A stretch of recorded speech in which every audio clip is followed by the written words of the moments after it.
What's up, everybody? Welcome back to Killmark Collectors. Today is an exciting day because you guys get to watch me do something really, really stupid. But it was a lot of fun, so let's just jump right into it. Now, I've been hanging out at home, probably like you guys, and had a little bit more time to play than usual. And so I've been just kind of experimenting with some different fits and picking fights that I probably shouldn't have been. Now, that is what happened in this particular instance, and I got my butt handed to me. So, what I want to do is I want to actually break down this fight, give you guys some tips, and talk about where I went wrong and maybe where you can learn from it so that you will be able to hopefully not get your butt kicked quite like I did. But with that being said, let's go ahead and jump in. I'm going to play the first video clip. I had two ships here. The Celestis Cov Ops 2, and then I also had a NATO 2 that you'll see warp in as well. I was multi-boxing, one on my phone, one on my iPad, so these are a little bit different. In terms of the aspect ratios, you'll notice when we swap from the Celestis to the NATO because it'll change. But with that, let's go ahead and play the clip, and you guys can enjoy me blowing up. Alright, so I'm going to go ahead and play this and just let you guys kind of watch. This is, at first, this will be at 2.5 times speed. So you can see here on field there is a Prophecy and an Abbadon. Now I docked up. I've been playing station games with these guys for probably about 30-45 minutes. There was also an Atron Ceptor on here, which you'll see in just a minute. But I actually passed him with my NATO as I was coming in, so I thought that he had left, which again is kind of fun for me. So you can see here I'm approaching while the undock timer is still in place and going to start coming in. There's my friend the Atron. But I'm going to go ahead and take this Prophecy, start attacking him, and timed it pretty well with when my NATO actually landed. Now, the Celestis did get primaried, and at first I was more worried about the Prophecy because of the drones and everything like that. You can also see here that the Atron was actually the only one that had a scram on it. There goes the Prophecy. Things aren't looking too bad yet. Oh, crap, I'm out of cap. And can't quite get that Atron, just don't have the cap. Alright, we're switching over to the NATO. You can see the Atron is still a little ways away.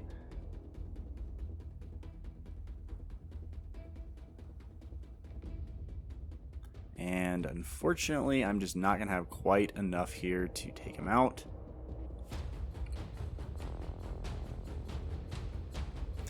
And I pop. Drop a good fight in local, and Bob's your uncle. Pop goes the Scipio, right? Okay, so wasn't the best fight I've ever had. Also, wasn't the worst. Wasn't a complete loss. But I think that it's really important for me to kind of talk through a couple of the key areas that I think I did well and that I didn't do well. Now, the first thing is that the fight that I was, or the fit, I should say, that I was going in with on my Celestis was primarily a miner hunting fit. Like I said, I've been playing around with this and have enjoyed it, but I don't know if I'm going to switch from the belly. I'll talk about that in just a minute. But overall, you know, it's a decent fit, but it wasn't the right one for this. And if you went back and watched my PvP video, or the 10 tips for PvP, you'll know that one of the most important things I said is taking fights based off of when you have the right fit for them. And I didn't do that here. So this, I think, was a really good example of where I could have done things differently. If I had, I think what I would have done is I would have had one scram, I would have had an extra web, I would have taken the scanner off, and I would have thrown a tracking disruptor on onto the or I actually would have thrown either a tracking disruptor or a NOS onto the Celestis. The NATO was a little bit better fit.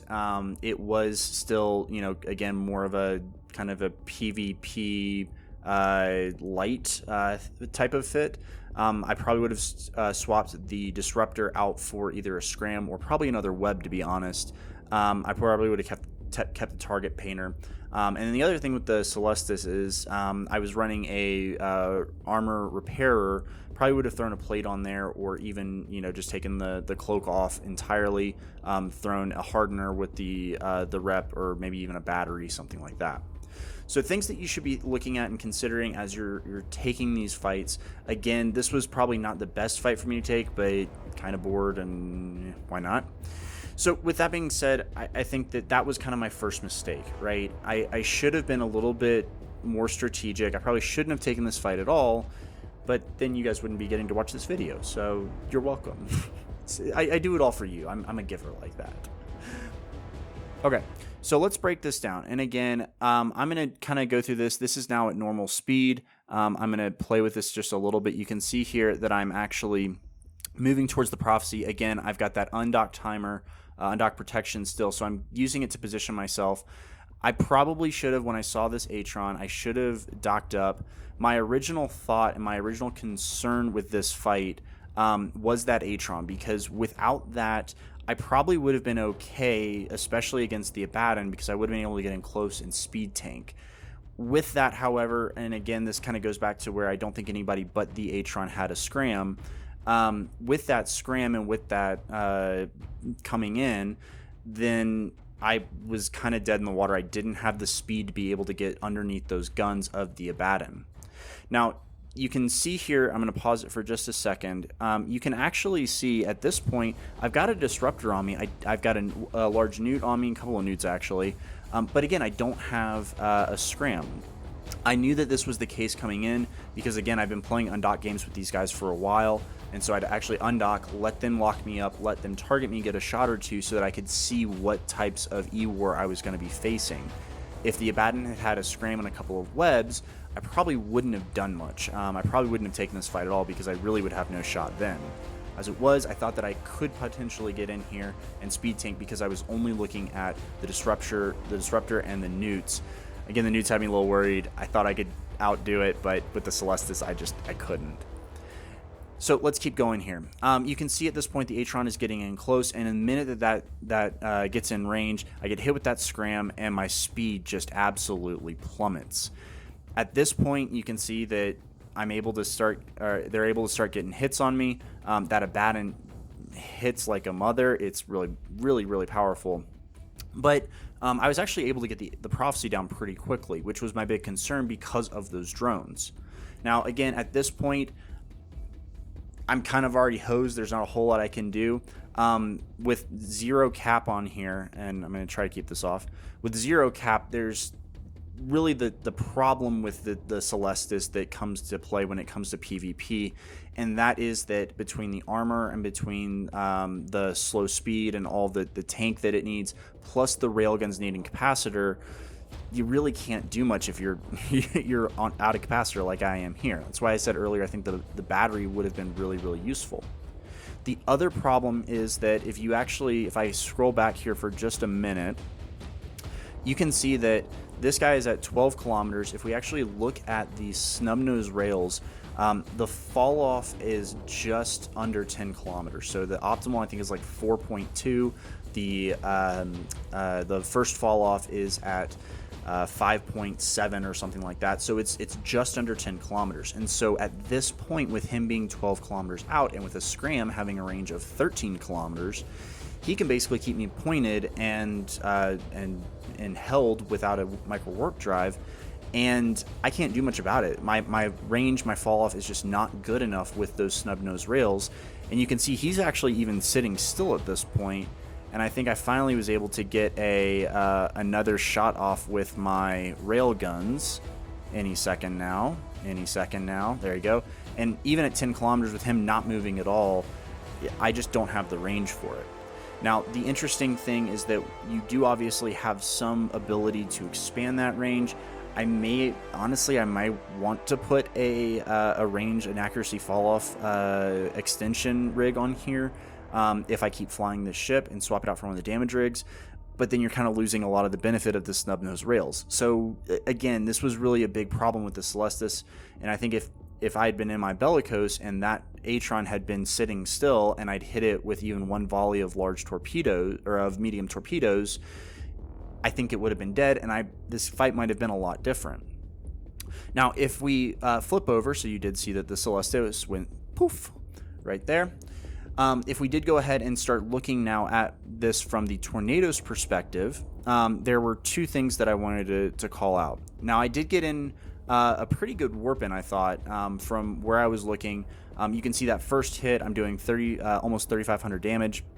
I was able to get in pretty quickly here by approaching the prophecy to try to get into that optimal range.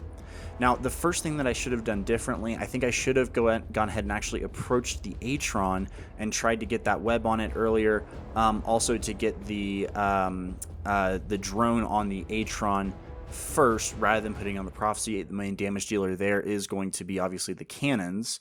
So I probably should have focused the Atron and had a little bit more priority for that threat, because it was ultimately going to be what kind of won or lost me this. This pilot, Demo Rue, fantastic job. You played this really, really well. Now, once we actually get in here, you can see again the Celestis is about to pop. I'm low on shield. The Abbadon is now targeting me as well, or I should say my NATO at this point. And I'm still trying to get this Atron, because I know that even if I lose the Celestis, I still should be able to tank, or at least speed tank, the Abbadon, because I can micro warp drive out of range. I've got the disruptor on here. I could potentially still win this fight. I don't know if I actually would, but I could. Unfortunately, just even with the Atron coming in at me directly, I thought that I could stay on it long enough. I might have been able to get one more shot. I was so close to getting it. This is where, again, if I'd been able to use those medium torpedoes when that thing was standing still and even get one or two hits, I think he would have been dead. And that would have, again, allowed me to either disengage or just get out of here so that I could speed tank a little bit better. You can see here I'm low on cap / out of cap as well, though. So it's kind of anybody's guess at this point. The second thing that I did want to just call out here, so as I was going in, you can see that the Atron is again coming in at me. I thought that, again, the pilot did a great job here of slingshotting, staying out of range from me, but then also when he was coming in, he looked like he was using a little bit of traversal or transversal, whatever you call it. And so I wasn't able to get those big hits with the cannons that would have ultimately, again, popped him and let me focus on the Abbadon. So with this being said, could I have won this fight? Probably not. This was pretty stacked against me. That Abbadon is a tanky ship. I've tried to take multiple of them down. I've been in fleets with multiple of them. It's a great ship. It's a really fun ship to fly. It's a really tough one to break. So I don't know if I would have been able to win this fight regardless. That being said, if I had been able to take out the Atron a little bit sooner, or even if I just hadn't forgotten one of my drones, which was on the NATO, I may have been able to take him out. I don't know why I didn't just focus fire that to begin with. When I had the Atron pointed, I should have played that a little bit better. But overall, I thought this was a fun fight. Definitely got my heart rate up. To the other pilots on the other side, great fight, guys. This was really a lot of fun. I'm glad that that you guys stuck around and took this fight, even when we were just hanging out and kind of playing station games for a little bit. But you guys let me know down in the comments below, was this helpful? Do you guys enjoy this type of video? Also, what else do you think I could have done better aside from maybe having some more ships? Either way, this was a ton of fun. Thank you guys so much. Be sure to like and subscribe if you want to see more videos like this. And, of course, ring that little notification bell so that you actually get notified when something new comes out. So with that being said, I'm going to go ahead and sign off here. Thank you guys so much for joining. If you are able to, make sure that you are jumping into the Killmark Collectors Discord. You'll be notified of fun events, different giveaways, things like that, as well as just be able to hang out with some of your other pilots. But until next time, hope everybody has a great new year. I will talk to you then. And until next time, remember, kill marks last forever and fly safe.